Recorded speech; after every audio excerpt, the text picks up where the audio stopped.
নমস্কার, জয় রাধে, রাধেশ্যাম, রাধে রাধে। তুমি মন এবং রূপের পারে চলে যাও, ধ্যানের গভীরে। শ্রী গুরুকণ্ঠে ধ্বনিত হলো, বৎস, তোমার অন্তরতম সত্তায় নিজেকে গুটিয়ে আনো।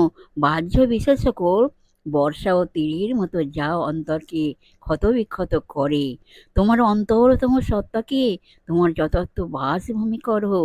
পূর্ব দেশবাসী জ্ঞানী মহান সোলোমন বলেছেন, মিথ্যা থেকেও মিথ্যা, সবই মিথ্যা। সত্যি তাই। মৃত্যুর সময় সমগ্র পৃথিবীর ঐশ্বর্যের আর কি দাম। উপনিষদের বিখ্যাত নচিকেতা এ কথা কত ভালো করেই না জানতেন। তিনি ত্যাগের দ্বারা স্বয়ং যমকেও পরাজিত করেছেন। রূপধারী সব কিছুরই বিনাশ আছে, এমনকি মনেরও আকৃতি আছে। মনও তাই পরিবর্তন এবং বিনাশশীল। সুতরাং তুমি মন এবং রূপের পারে চলে যাও। জয় রাধে, রাধে শ্যাম, রাধে রাধে, নমস্কার।